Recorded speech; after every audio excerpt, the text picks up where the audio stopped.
Shaylin, we're going over progressions and regressions. Great. Okay, we will start with some terminology. Progressions are increasing the challenge of a movement through load, complexity, range of motion to create greater adaptation or stimulus. So we're making something more difficult so that we can progress them faster towards their goals, essentially, and or keep them happy, etc. Regression, simplifying the movement to improve control, reduce load or complexity, and maintain high quality reps. I do think complexity, sometimes you think about complexity is skill. So the complexity of a movement, like a barbell snatch, versus the complexity of a movement like a snatch, grip, high pull. Which one's easier? A full barbell snatch from the floor versus just standing and doing a high pull in a snatch position. Which one's more complex? The snatch. Okay, so that's all it is. So we're just reducing complexity and or skill needed for the movement, or we are reducing load / the ability for something to be loaded. Okay, does that make sense? A lateral swap, swapping the exercise for one of a similar difficulty or demand that better fits the client's goals, preferences, or movement constraints. Lateral swaps are a little bit of like a language thing, it feels like sometimes, because I could be laterally swapping something that's technically a little bit of a regression, but because it's for their happiness or their goals, I'm not doing it to regress or progress the movement. I'm doing it because it makes them happier. A good example is Peter Vonk, who works out in the mornings here, found out about Zercher squats, the Zercher position, and for some reason fell in love with it. Don't know why. Is it any? I don't know. He was like, it was so hard, I realized I needed to do it, and I'm going to do it with everything. And I was like, okay, great. So that, when I talked to him about it, I was like, dude, any lunge, squat, whatever you're doing, just do Zercher. That's a lateral swap. It's not like he needs it more difficult or less difficult or whatever. He was just like, I really love this. I think this is going to stimulate what I want it to stimulate adequately. So, what are we covering today? Red flags, when to refer out. I think it's always important just to go over that again quickly.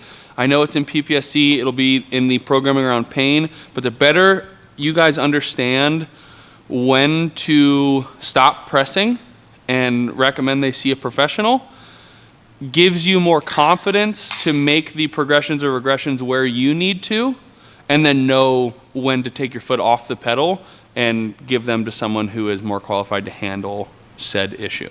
Okay. We'll go over client observation, which I think is important to progressions and regressions. It's probably like the most important thing you can do outside of the technical of what to do, when to do it. And then we will go over what can we modify, when do we modify, and how do we modify. Okay, red flags. Look at my fun little Canva thingies, pictures. Thanks, Joseph. You inspired me. Well, yeah, red and green. Don't start. Are you saying are you colorblind? No, it says red. Just kidding. Anyway, moving on. Okay, red flags when to refer out. The pain is not improving. So they come in pain. You warm them up. The pain does not change at all. If anything, it probably increases a little bit. Numbness or tingling. This is a big one. I've also had a few DPTs tell me this is a really big deal. Oh, why can't I remember the name of it? It's called something weird. Anyway, they don't see this very often. This is not something that happens super often, but if it ever does happen to you, it's a very big deal. Like I think David Skolnick has seen it once, and I can't remember what it's called. Anyway, numbness down both legs, like they're not moving well anymore, they can't feel their feet, is sudden. Julie D, yes, Julie D has neuropathy, but this is different. So neuropathy is like a downstream effect of like chronic sciatica, but I mean like not like a little bit of numbness and tingling, numb. The muscles don't work anymore. Not Julie. Julie D, if you've worked with her, has numbness in her feet from neuropathy. Her spinal column is narrowed, so it presses on the nerve a little bit. That's what sciatica actually is. It's not like a little bit of pain in my butt, it's like I have numbness and tingling shooting down the back of my calf into my heel or the bottom of my foot. That is actual sciatica. So if they have, and then the saddle region or the groin. If there's ever someone who talks to you about they can't hold their bladder anymore or their genitals feel numb, out the door to the hospital. That is a very serious issue. But that's, again, the PTs I've talked to don't see that very often. Okay. Same thing, bowel and or bladder changes. That means, so the two go together. If their groin is numb, there's a nerve that supplies blood to everything down here or signaling, and that is being pressed on and goes away. It is. Correct, I peed myself. Yeah, it's very dangerous. Then you risk running, losing large portions of your legs. Gone. No, shoot. It's got a specific name to it that's a really funny name that it'll click in my head at some point. Pain increases and stays past the 24 to 36 hour mark, maybe 24 to 48, but a few of you I know have dealt with some nags, injuries recently, the knees, the hip. A lot of times those warm up. So if you have someone, you throw them on an echo bike and they all of a sudden feel better, or you do some like storks on the wall, some clamshells, and their hip kind of, it's like, okay, starts to unlock, not as tight, a lot more mobile, the strength feels there. Probably load it until they don't feel comfortable, which will happen quickly, but we want to continue to push the envelope a little bit unless these things are present. So again, they walk in, they're in pain, you try something, and the pain just will not mitigate. It is a red flag. We don't want to mess with that. And then this one. So if we do something for someone, their lower back was okay, a little buggy, we do something, it cramps up, and then for like 48 hours, they can't get out of bed, they can't come here. We want at that point probably to refer them to someone because we don't want to diagnose because we can't do that. Moving on. What we work with, pain is less than or equal to 4 at all times. We are pretty much good to go. Now, with this being said, when they are uncomfortable, and we'll get to this will lead into the next slides and why I think it's so important.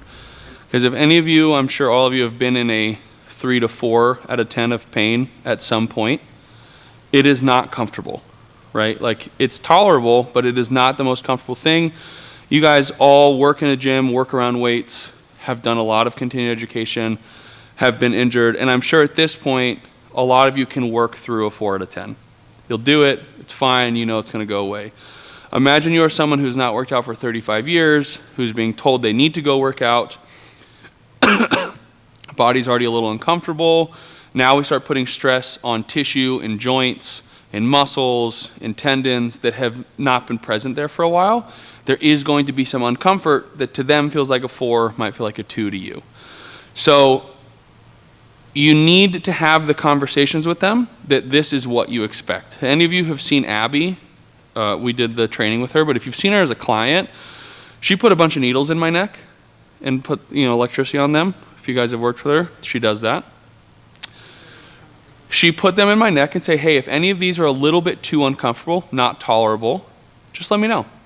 She put one in my neck, it was very uncomfortable. And I said something, and she said, oh, perfect, I'll turn it down a little bit.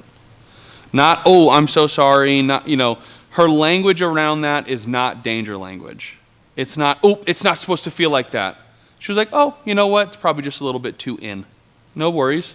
And she said this to us in our education we did with her, where she was like, when they say it hurts, you say perfect. Now, in your head, I know where not to go. I know where too far is. So it's like perfect, hurt a little bit too much. You don't even need to say that out loud. We'll back it down a little bit, okay? So having the pain conversation around 4, you have to get comfortable doing that. Saying like, hey, it's all right to be a little uncomfortable. Ask them what they're feeling, etc. Pain increases, but goes back to baseline within 24 hours. So I'm sure like it hits like a 4 or 5, but after, they come back the next day and they're like, you know what? Felt fine. Woke up this morning. Knee was a little uncomfortable last night, but I feel great. Good to go. No acute injury happened. Just a little bit uncomfortable, maybe achy. Pain during warm-up that reduces, do the same as last workout. So this is what we work with. So If you send someone through, like for your hip, if you're doing something for your hip, you're rehabbing it, you do some exercises, the pain gets there, back to a 4. The next time that client comes in, don't increase reps, don't increase load, just let them get used to that movement. So the idea here is we do a barbell RDL at 155, pain gets to a 4 on the hip again. Next week, what do? Probably a barbell RDL, same reps, same sets, 155. We don't move. So we're just trying to get that load, that stress level, more accustomed in the hip. Probably the next week it's going to be a 2 or a 3. Next week maybe it's a 2 or 3 again. Next week after that maybe it's a 1. And then we start marching back up. So if we don't overshoot the 4, we want to stay where we're at. Another week, see how it tolerates it better, great, then start punching the number back up, reps, sets, tempo, etc. The opposite is true if you do that, 155, it shoots up 4, 5, 6. Okay, then we want to back off volume and or load. The pain increases in that range. I believe this is from Program Around Pain and Abby last time I talked to her. We're just going to back down that volume by 10 or 20%. I think I have the sign there wrong. If it gets to like a 4 or 5 and they come back but it's tolerable, we want to scale back the weight just a little bit. So like if we're doing the RDLs, it's to a 4, great. If it starts to scale up with that, we don't want to drop down from like 155 to 115 or switch from a 155-pound RDL to a 30-pound kettlebell RDL, because then we're just taking away the stimulus to that joint. We just want to back it off 10 or 20%. And similar to like running volumes or anything where you think about like how much do I increase every week, you see these numbers like don't go over 10%, whatever. You can kind of play around with this and just see how it feels to someone. So use these numbers as like a guideline in your head. Go from like 155 to 135, 140, just see how that feels, and then start to tone it back. So there is a little bit of like, you got to play the card game to figure out the answers. You know, you can't just automatically assume. Okay, client observation. I think this is the most important part, is watching the person and then talking to the person. So this cup represents everyone's stress. I think we have seen this before in whatever continued ed we've done. If you've seen it online, physical stress in the gym is very similar, if not identical, to internal stress about life, relationships, finances. They all fit into the same cup. So if someone comes in in a 4 out of 10 pain, I don't want you to just assume that the spot that hurts is the only reason why that spot hurts. It could be they have tendinopathy. It could be that there is some non-distinct ailment going on that under an MRI, a CAT scan, an X-ray, there is just no thing. I mean, you see it in the knees all the time in the literature. You run the whole gamut of tests on the knees. There's no strains, there's no tears, there's no pulls, there's no tendinopathy, and they have non-distinct knee pain. The same is with the lower back. It's called non-specific lower back pain. There's no physiological reason. It just hurts. So we want to look at the whole person. This is the biopsychosocial model. So the biology, the physical structure in front of you, the psychology behind this human you have in front of you, and their social environment. So that's like friends, family, life, stress, etc. We need to look at all these things and kind of have a conversation with them quickly or identify things quickly by listening to what they've said to you in the past to try to calm them down, change their state a little bit. Something that Dr. Justin Farnsworth with Program Around Pain, which I think he's coming next year, said that was really interesting. This was at the barbell rehab, was you got to change the environment of the joint, but that joint is not just in here, it's in their head too. So we want to change the movement and poke on that spot a little bit less, but we also have to calm them down from the state they're in. So if anyone's ever worked with Pam Fick when she's overstressed with school and everything, her elbow flares up. The same was with Jacqueline. If you ever work with Jacqueline, her SI joint problems, if her family's ever in town, I promise you she will come in with SI joint pain. And she knows it too now. It's like The moment her life stress picks up, her lower back is trashed.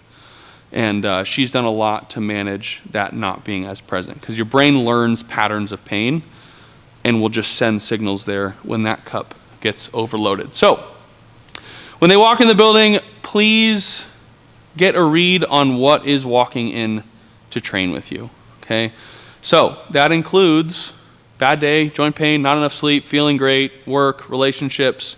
Or were they sick? Are they in a calorie deficit and you don't know about? And they're on like, they decided to do some fad diet and, did something like, I don't know, crazy, like 1,000 calorie deficit every day. And then they wonder why they feel anxious or tired or whatever.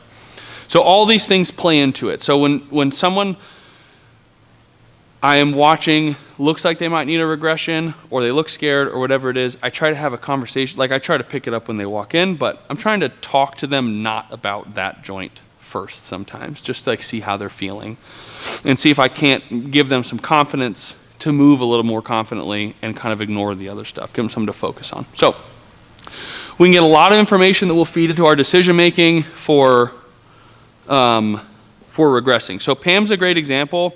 If Pam Fit came in super stressed, and I think a few weeks ago, Tanner was sick, her PhD was driving her crazy, a bunch of stuff was going on, she was just super stressed, I'm going to regress in exercise pretty quickly because her total stress load is just incredibly high. So there's no point trying to drive something in where she's so overwhelmed just showing up here. So I will regress in exercise when it is not physically needed because it is mentally needed. Like if there's something that's just, she doesn't want to do it, it's too hard, I can see she's frustrated, I know her stress is super high at home, I'll just make the exercise easier so she can accomplish something that feels good, okay? How would you go about having that conversation? So I've experienced something similar at Caspa, but I was not sure, I knew this person was super stressed, had a lot going on with work, kids, family, all of that. And I knew I needed to regress it, but I didn't want it to bring it up to the point of I don't think we can do this. But how would you have that conflict she's coming in super stressed, she moves well, it's not nothing to flare up, you can just tell. Yeah. How would you go about that? I think for some people, driving their head into the wall in a weight room is helpful for them. And some people, they think it might be, but it's probably not. In those circumstances, and in most, I'm not ever trying to, if you have a relationship with someone like Pam, I'll just tell her, hey, you're not doing this today. Too stressed, I can see it. Let's just do something that makes you feel good. What exercise do you want to do that would make you feel like I'm a badass? So I'm putting it in her court and I'm telling her why I want to do it. You can do that with some people if you have the relationship. Just be honest. Hey, I can tell you're super stressed. I can see how frustrated you are. Pick any exercise in your workout today that you just don't want to do, and let's just do an exercise that you love to do. Because that's like a lateral swap to something that will make them feel more successful. The other thing is you don't have to say that specifically to them. You could just say, hey, here's what I'm seeing in you. I just want to make sure we're making this most successful. Is there something I could do, Could we swap something out? You have to roll the ball into their court and just see how they play it. Because they could grab the ball and be like, nah, I don't want to do this. I'm okay. And sometimes it's just recognizing, letting someone feel seen. Being like, hey, I can see you're super stressed. What can we do? Do you want to sit on the bike and just blow it out for 10 minutes? You want to slam something or throw something at the wall? Or what's your favorite exercise? Let's do that. Or if not and you're good, let's just run it and just give your best today. So you just let them feel seen, give them some options, and then hands off. Just let me know, and then just walk away. Because some people, too proud sometimes, and no, I'm fine. It's okay, you're fine until you're not. I'm trying to not let you wade into not wanting to show up because you hate this. So. That's what I did with her, and it worked, but I was just curious on how it would work with some of those clients that are a little bit more no, I'm fine, I'm okay. But it's because as a result of just increased stress, you increase your risk of injury no matter what you're doing, right? Yeah, and some of it for people is an increased perception of failure if you have to change an exercise. No one wants to feel like they can't do something, so you have to word it in a way that makes them feel like you're just trying to help them out and that what you're doing is not a knock on their physical character or whatever that, I mean, no one's in here is competing, but people do it all the time where it's like, no, I can do this. And it's like, okay. This is where you can like flex a little bit of that school knowledge. Yeah. Right? So like, I've had it like, no, totally, we can continue to do a back squat. It's like the most fatiguing on your nervous system, which will continue to try to do a little bit more. Or we can switch this out, we can go double kettlebell or regular kettlebell, and we can smoke the muscles in your legs. So if you want to build bigger legs, bigger glutes, we can go that direction. But if you still want to go more on the like fry your nervous system side, you can. One's just going to give us a better outcome today. Like you can kind of like explain and be like, and still make it like, we can make it just as hard. So sometimes that works. Or like you guys both use the word fine. I get thrilled when clients tell me like, no, I'm fine. I'm like, cool. And I make a joke about it because it really does help. And I'm like, you know what fine stands for? And usually they look at me the way you're looking at me. And I'm like, fucked up, insecure, neurotic, and emotional. Right? And you're like, whoa, you can say freaked out, right? But freaked out, neurotic, emotional, like these things are like a little bit more sit-in, so then you can get your buy-in. Yeah. I also like just telling people that I do it. I think sometimes all of our clients thinks that, like, when we put that email out about all of our injuries, I don't know if it happened to you guys, but the amount of people that came up to me were like, I didn't know you guys had injuries. I thought you were all perfect. It's like, no. You know, tell them like, hey, sometimes when I feel like crap, I do like half the weight because.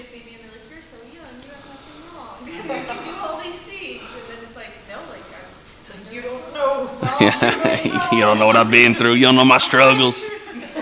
But yeah, I think honesty with them about how, because they're looking to you for guidance on exercise, and they already think that if they don't show up to one day, the whole year's ruined for their exercise journey.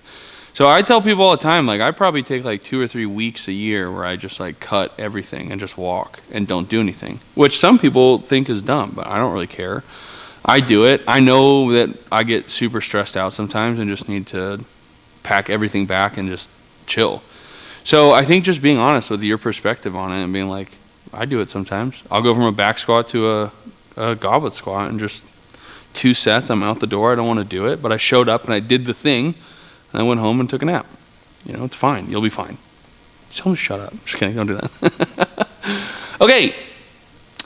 Questions to ask yourself before you change anything. These are crucial. There's 3 things when I look at someone and do the eye test that I'm looking for.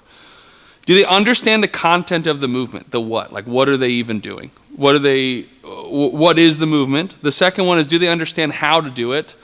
So they could like just not know what the hell is going on. Like, it says this, but I don't really know. I mean, it's that thing where you look at someone and you're normally like, I can tell by what they're doing what's about to be on the phone, and then you look at them and you're like, I have no idea what could even be on the phone right now. I don't even know I have no guess of what could be on the app. They're doing something. That's a content issue. They just don't know what the hell it is. They could know like, oh, I'm doing a squat. And then you're like, well, how do you do it? And they're like, I don't know how to do it. So this is all before I regress or progress or change an exercise. I need to make sure they know what the hell they're doing, how to do it. And then the third one is, can they just not do the thing? So they know what it is, they know how to do it, they can't complete the task. The third one to me is a skill issue. It's a skill and or complexity issue. Those 2 things are pretty similar. A barbell back squat sometimes. You know, they're like, I'm doing this barbell back squat, I know what it is, I've seen it, I just don't know how to do it. So it's this error. They don't understand how to do it. So you explain it and you watch them do it. You let them fail through 4 sets, and by the end of it, they still, no idea. It's not clicking. I'm sure you've seen it with people where you're like, hey, put your foot here, and they're like, here? You're like, no, put your foot there, and they're like, here? And you cannot get them to do the thing that they're supposed to do, proprioception, balance, whatever it is. So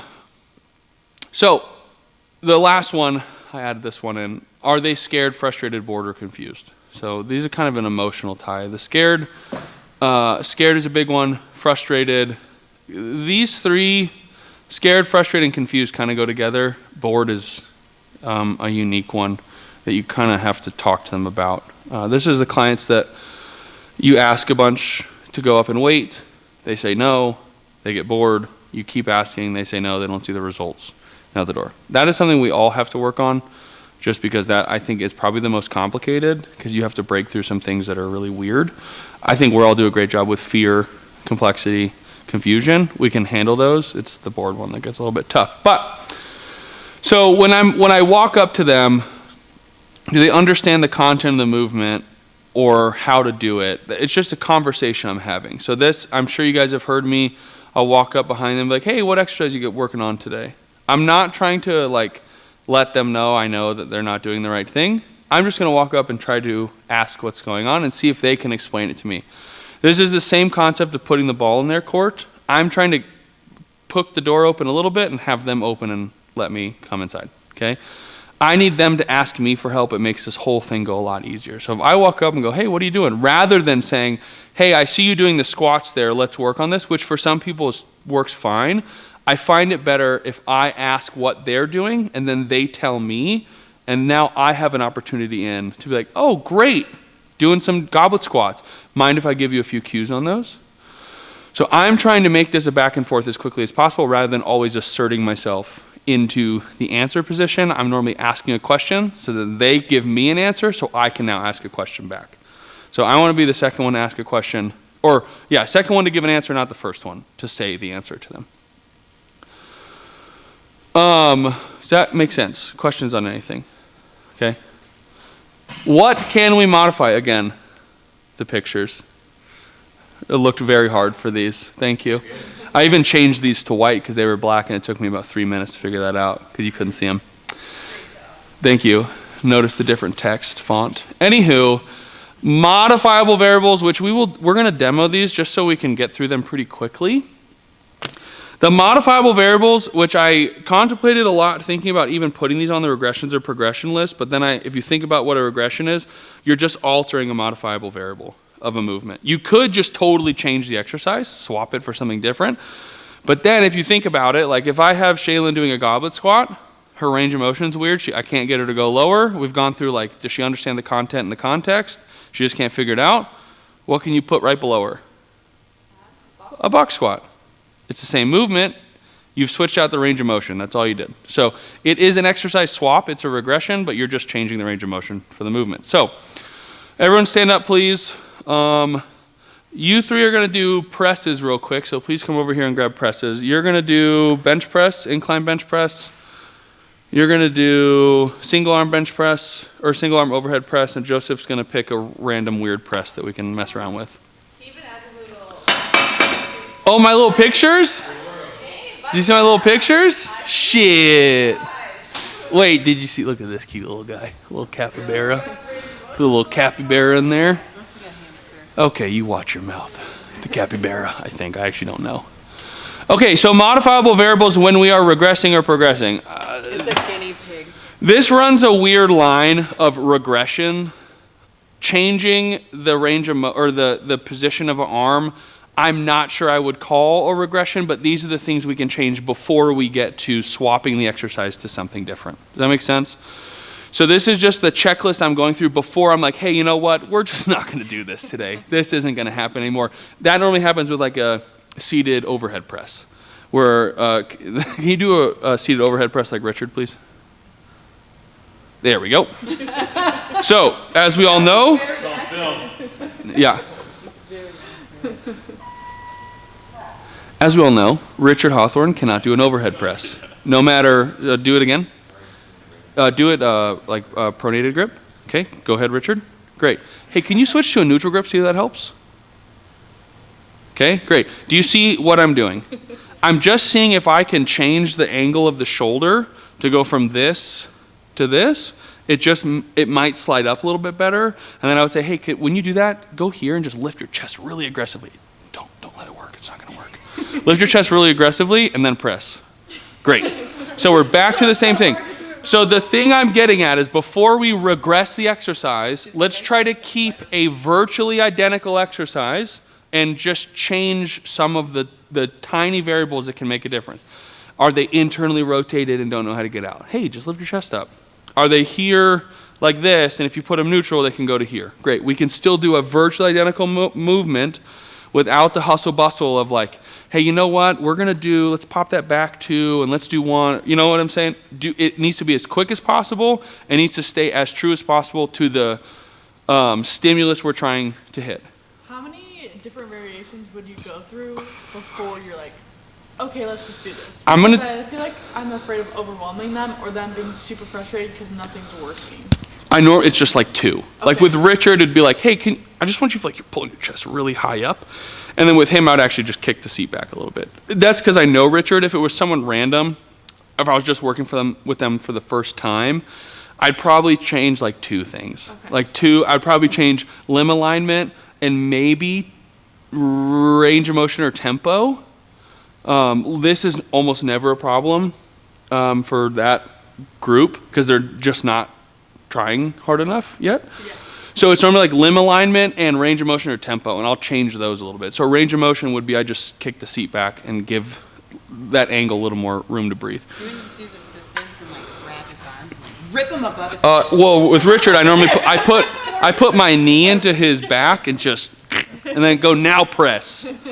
Okay, so the goal with any exercise is to stimulate something, right? Whether it be strength or stability or mobility.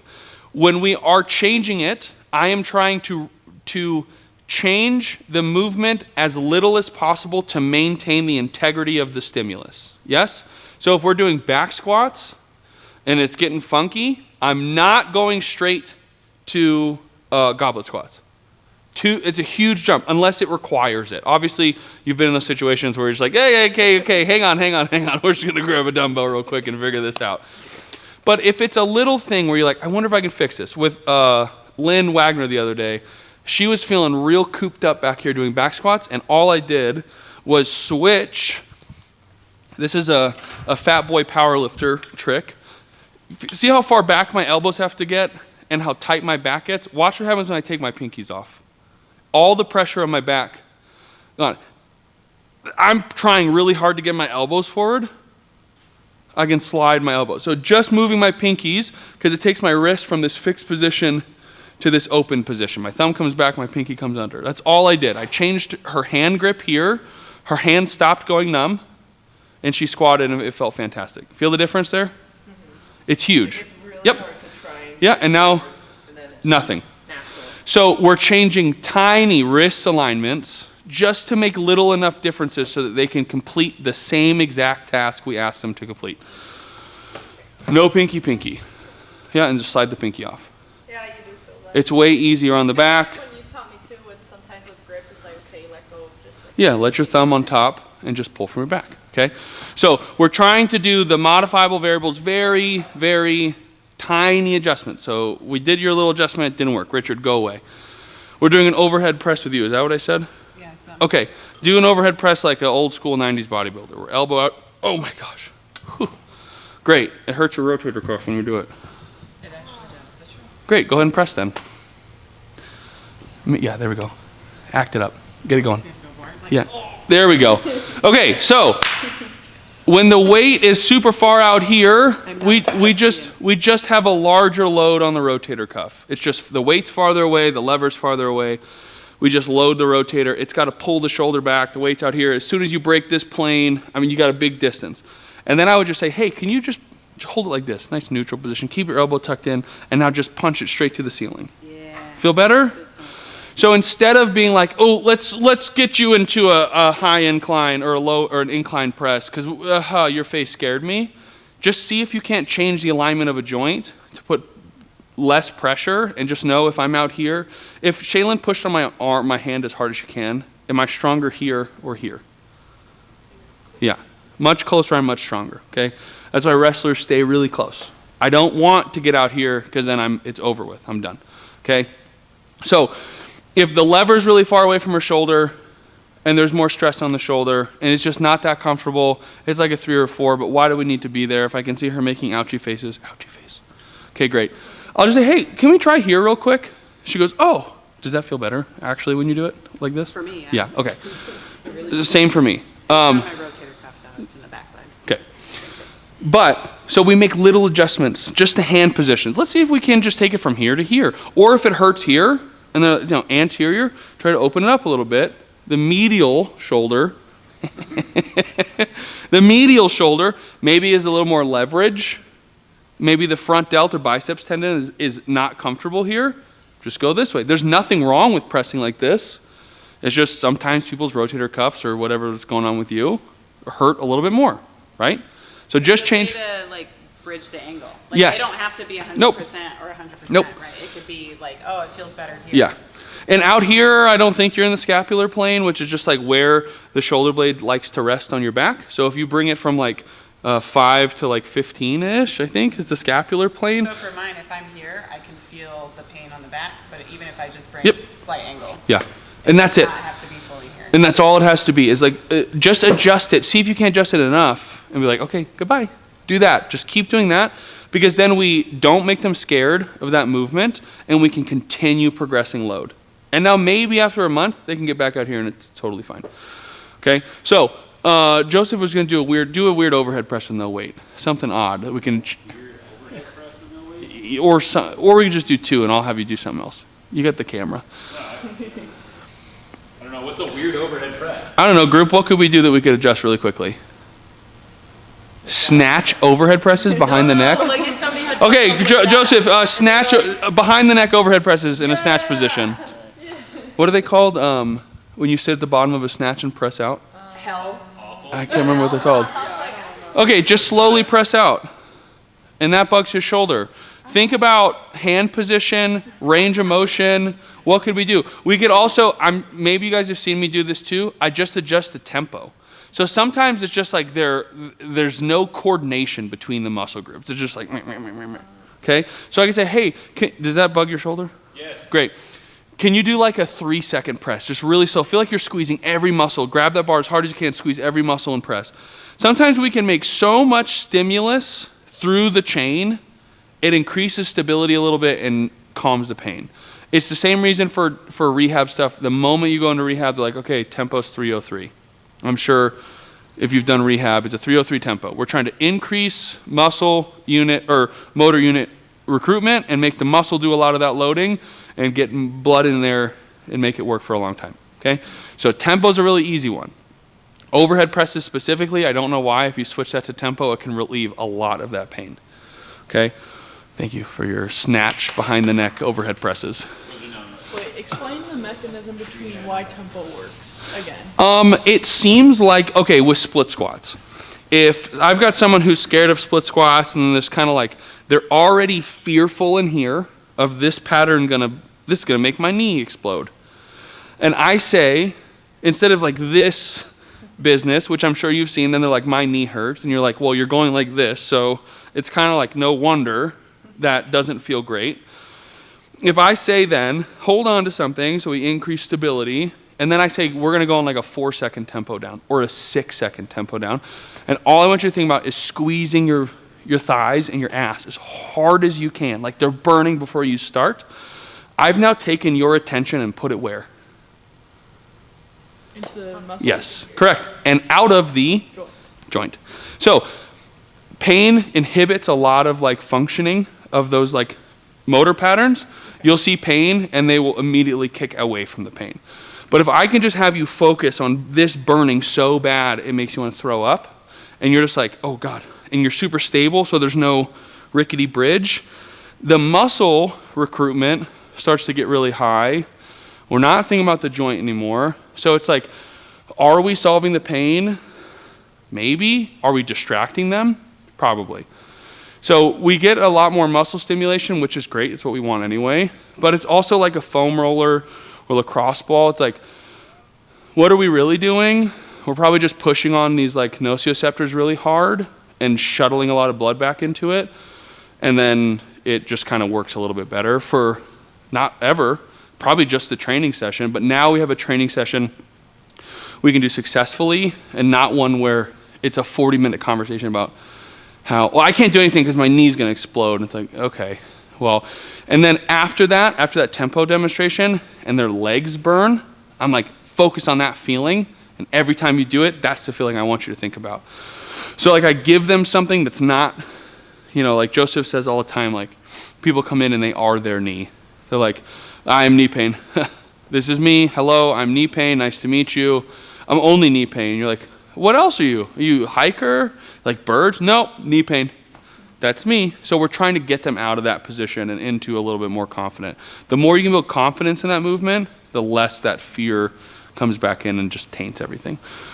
So tempo, load. So tempo and load are, tempo is internal loading. Internal. It's internal loading, which is you guys wouldn't understand it. It's really complicated. It's cool. I got it from his master's. An intern named Val? Yes, it's our intern Val loading. Okay, so we have internal loading and external loading. External load is, hey, this 25-pound weight on her press hurts. I did tempo. It did not fix it. Now what can I reduce? External loading. But I'm not going to go from the 25 to the 8. Maybe I'll just try the 20. Hey, do the 20 on a tempo. Tempo feels great. Good. We're not going from here to here. Okay? Really quickly, the thing I want to get across to, if they got 2 arms and one hurts, this gets less load, this does not. No point. You're going to bore them to death. Because now I've got someone who can bench 60s, benching 2 20s. Just put a 60 in this hand and a 20 in this hand, they'll be fine. Okay? You're not going to have a pec that's 3 times the size over 2 weeks, probably even over a few months. There's also some like cross-bridging stuff they're looking at with like, if I put a 60 in this hand, a 20 in this hand, does this one even fall behind? Does this one get too far ahead? There's some cool stuff about that, where it kind of helps the other side stay more stimulated. Okay, range of motion, that's an easy one. We've all seen it. We've got a lunge pattern that we can't with stability, Hatfields, suspensions, the rig. If we add stability, they still don't do better. Okay, so what do you do then? We've added stability. They still can't get knee to the floor. So what do we constrain? Range of motion. So we keep the stability, now we reduce range of motion, and then all we do is slowly increase range of motion back to the position that we want them to go. Lunges, it's knee to the floor. Squats, it's hip to about parallel-ish. We just, ideally actually for like functional life, we just need them to be able to squat to a chair, a toilet, whatever that is. That's the functional movement. Do they need to go ass to grass? Maybe not. But we want to work them into deeper ranges of motion for a lot of reasons about like stretching the muscle and strengthening the muscle and all the fun stuff with tendons and ligaments. Okay? Assistance is just assistance. That is your suspension straps. It's your PVC pipes. It's your Hatfields. It's a hand on a wall when you're pressing like this. To add stability, it's grabbing a lacrosse ball and squeezing it really hard on one side and pressing the other. We get some irradiation. So if I squeeze really hard here, everything down the chain lights up so that this side feels a little more stable. Question? Yes. I've had a couple of people these past couple weeks have Hatfield reverse lunges or whatever, and I'm like, I need you to grip this for dear life. And they're like, what do you mean? I thought I was just supposed to do fingertips. Mm-hmm. So I try to explain like, well, we're adding stability so you can add load, get strong, whatever. But is there a way that you go about explaining that to someone who, I feel like I have trouble. They're like, what do you mean I'm supposed to just lightly, like, I thought it was just fingertips. I'm like, no, I need you to grab it for dear life. Mm-hmm. And pick a weight that makes you do that, but I feel like I'm not getting it to their brain of why we're doing this stimulus or this variation or whatever. Okay. You sent me that reel. That was really good. Yeah. It's like, Yeah. from studies, it's only like a 10% like discrepancy, like in force. Yes. I think the best way to explain it sometimes when people are asking that question, they don't actually care about what the answer is. They're just confused. So it's like what Joseph was saying, just try to, you can sometimes just word salad right over their head to get them to shut up and be like, "Why? Just do what I'm asking. Why are you arguing? You're going to do it anyway. Why are you arguing with me?" So you can do that. You can also explain to them like, hey, when we're doing just fingertips, we are reducing the stability. It's a little more difficult to hold yourself. So the load's not as heavy, but we're working on range of motion. through an unstable movement. You can also come from the other side and say, we're really increasing stability so that you can carry the heaviest weight you can so we can just jack the strength up. So I would just like dumb it down to like, when you're trying to explain and they're asking, what stimulus are you chasing by telling them to squeeze really tight? Strength. Hammer that in their head. I want you to squeeze this really hard so you can grab that one and not that one. And they go, why? And you go, because that makes you stronger and that doesn't do shit.